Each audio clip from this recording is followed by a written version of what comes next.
Poilievre quoted your video and said your comments on the Liberal budget show there is turmoil inside the caucus. Is that the message you meant to convey in your video?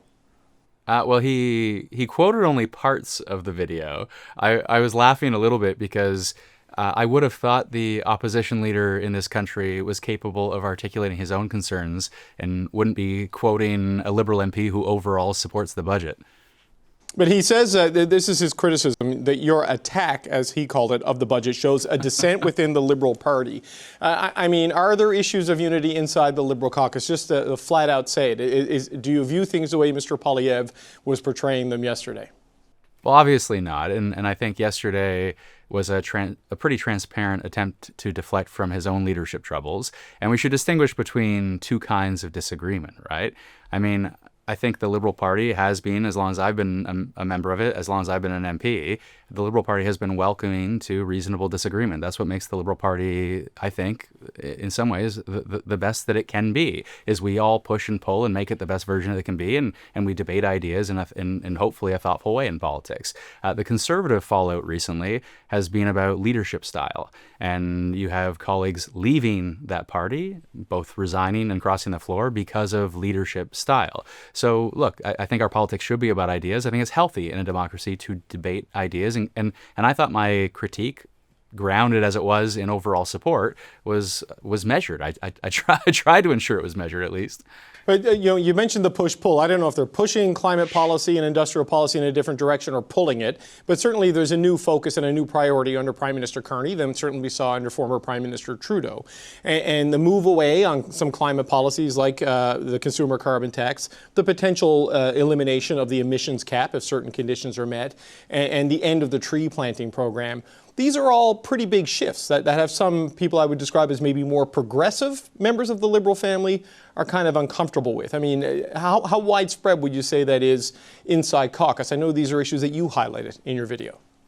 Yeah, but let's be honest about the totality of the video. I mean, this was a budget reaction. Look, I did a budget reaction last year, too, that criticized the fact that disability benefit was insufficient and inaccessible. And that didn't get the same play from the opposition leader. So let's start with the premise that this overall does a lot of good things. And let's look at how it meets the moment on sovereignty, for example. There's important measures around Buy Canadian policy and procurement. There's important measures to support the armed forces in a really significant way. Important infrastructure spending. There's an important innovation policy and helping to attract researchers and talent from the U.S.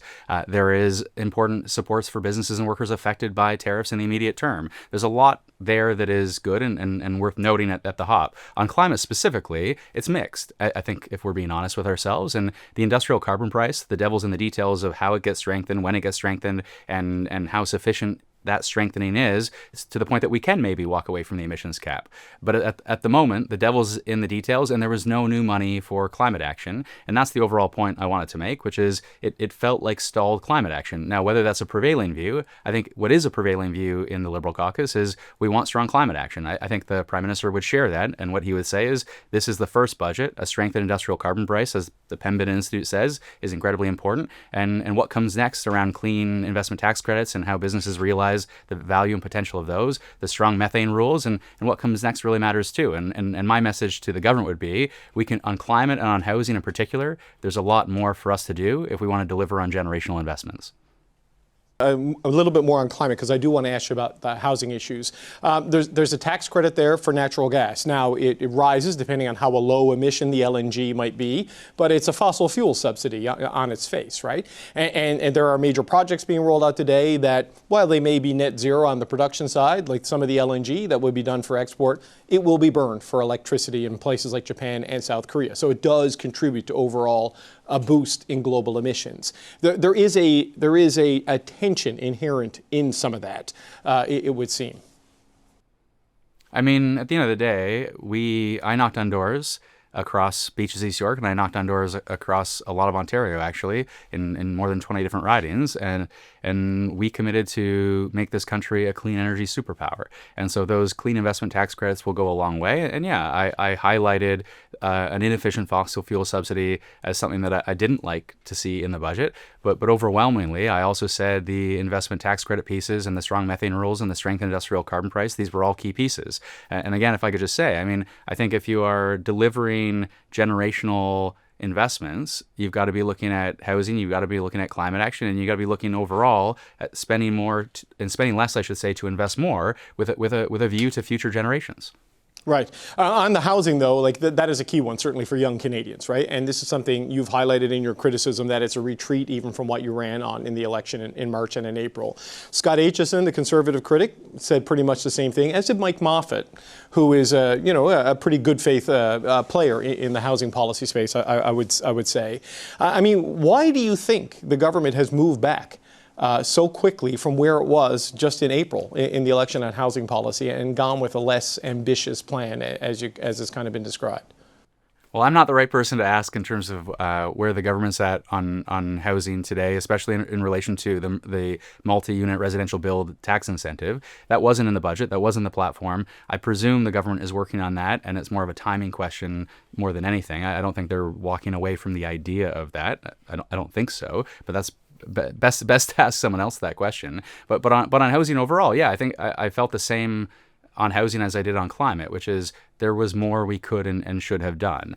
And before the budget was released, I had a different video that said I want us to deliver on really ambitious commitments around clean energy and housing. And I think it's fair, and I think we should understand the role of a backbencher too. I mean, the role of a backbencher is to constructively criticize at times and to push the government and my Liberal government to be the best version that it can be. And I think the best version that this Liberal government can be is one that's really ambitious on climate and especially housing. So, despite your criticism, I don't know a better word for it, because you wanted to see more, right? In some of these areas, you're still going to vote for the budget, and you say there's obviously not turmoil inside the Liberal caucus. I just wonder if you had any pushback. I wonder about this because when backbenchers do speak freely, sometimes there can be repercussions.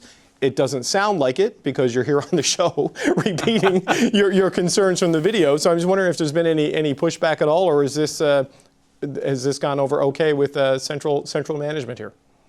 Look, this is a first budget. I hope of a number. And at the end of the day, we live in this really uncertain economic time where the most pressing challenge that we face in the immediate term is the challenges we face with the American administration. And I think the budget delivers and meets the moment in part as a consequence of meeting that particular moment.